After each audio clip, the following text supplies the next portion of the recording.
Hello, my dear students. Welcome in online class 7, subject science, chapter number 9, climate and adaptation. Climate and adaptation में आज हम unit test 4 के लिए chapter number 9 के question answer का revision करते हैं। तो देखते हैं, सबसे पहला क्वेश्चन है, name the element of weather. Weather यानी मौसम, मौसम के तत्वों के नाम लिखो। तो क्या क्या तत्व होते हैं मौसम के, तो देखते पे answer number 1 temperature, number 2 humidity, number 3 distance from the sun और the element of the weather.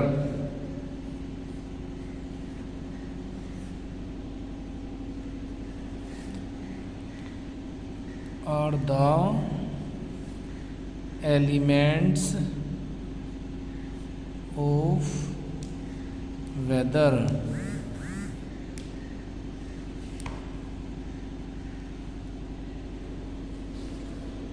Question number 2, name the factor that affect the weather of a place। उन अवयवों के नाम बताओ जो किसी स्थान के मौसम को, वेदर को यानी मौसम को प्रभावित करते हैं। Answer first distance from the equator. Equator से दूरी। इक्वेटर क्या होता है? इक्वेटर पृथ्वी के बीच से खींची गई एक काल्पनिक रेखा है जो पृथ्वी को 2 बराबर हिस्सों में बांटती है, तो उसको इक्वेटर कहा जाता है। तो डिस्टेंस फ्रॉम द इक्वेटर, तो इक्वेटर से कोई स्थान जितनी दूर होता है उसका प्रभाव वहाँ के मौसम पर पड़ता है। Number 2 height above the sea level, समुद्र तल से ऊंचाई। Number 3 tilt of the earth, पृथ्वी का झुकाव।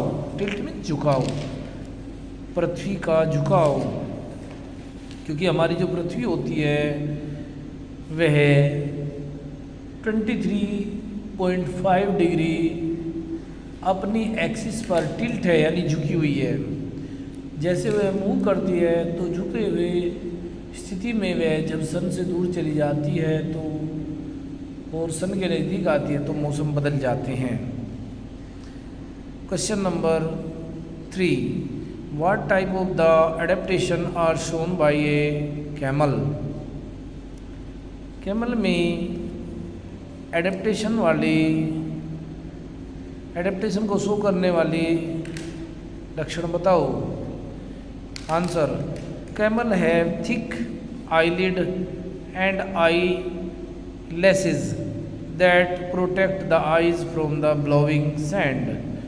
कैमल कि आँखों के ऊपर आईलिड्स होते हैं, अर्थात आँखों के ऊपर ढक्कन होते हैं, एंड आई लेसेस, और आँखों के ऊपर आई लेस होते हैं, बहुत सारे बाल होते हैं जो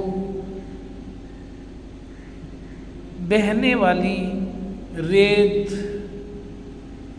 बालू, जब वो रेगिस्तान में चलते हैं तो हवा उड़ती है, हवा चलती है, हवा में रेत उड़ती है तो उससे उनको प्रोटेक्ट करते हैं, रक्षा करते हैं उनकी आँखों की। Number 2 it drink about 120 litres of water at once.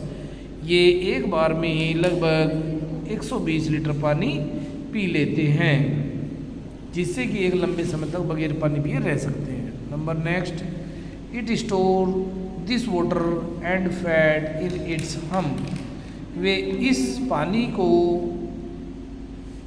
और फैट को यानी चर्बी को अपने हम्प में, उनकी कमर पर जो एक ऊंचा सा टीला सा होता है, गुंबद होता है, उसमें स्टोर कर लेते हैं। नंबर 4 इट हैज फ्लैट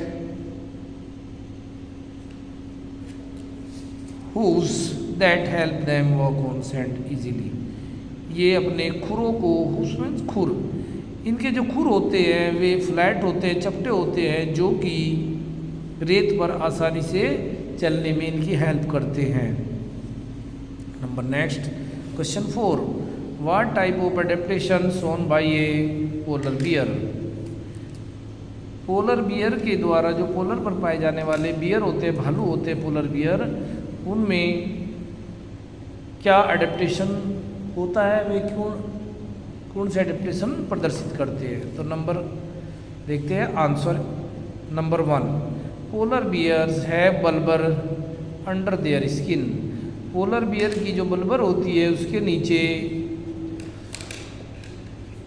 एक चर्बी वाली परत होती है, उस चर्बी वाली परत को बल्बर कहते हैं, उसकी वजह से उनको कम ठंडक लगती है। Number 2, they have thick white fur on their body. उनके शरीर पर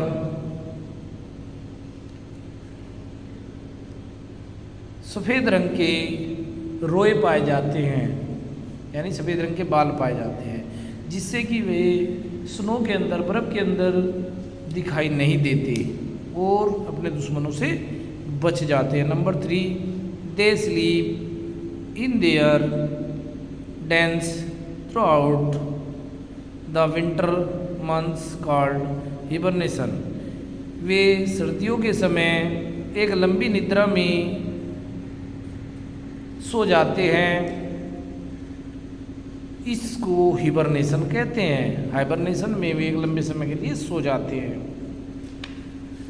question 5, what kind of adaptation are shown by animals in tropical rain forest.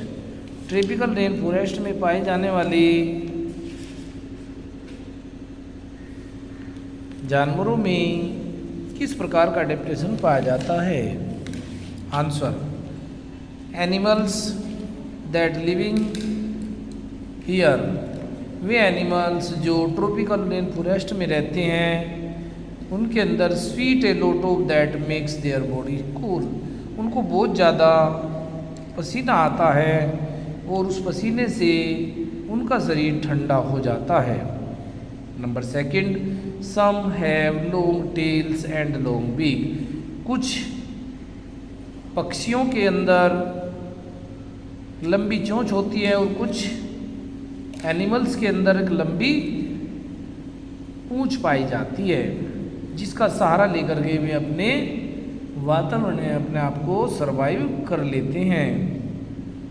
Number 3, the red eyes frog has sticky web. लाल आँख वाला जालीदार पैरों वाला जो फ्रॉग होता है, to help them climb tree. उसके ये जालीदार पैर उसको पेड़ों पर चढ़ने में हेल्प करते हैं। Name the animal that migrate. उन एनिमल्स के नाम लिखो जो माइग्रेशन करते हैं। माइग्रेशन अर्थात एक स्थान से दूसरे स्थान पर जाते हैं। That process in which some animal and birds change their habitat in harsh weather called migration. वह प्रक्रिया जिसमें कुछ एनिमल्स और कुछ पक्षी, कुछ जानवर और कुछ पक्षी अपने विपरीत वातावरण में उस स्थान से प्रवास कर जाते हैं और दूसरे स्थान पर पहुंच जाते हैं, यही प्रक्रिया माइग्रेशन कहलाती है। Wildebeest, caribou animals and stork, Arctic terns and pelicans bird are migrated animals. ये कुछ माइग्रेटेड एनिमल्स होते हैं और पक्षी होते हैं। वाइल्ड बीस्ट और कैरिबाऊ एनिमल और स्टोर्क पक्षी होता है, आर्कटिक टर्न ये भी पक्षी होता है, और एक पेलिकॉन्स जो हंस की तरह का पक्षी होता है, ये सभी माइग्रेटेड एनिमल्स और बर्ड्स होते हैं। ओके बेटा, थैंक यू। इसको आप रिवाइज करेंगे।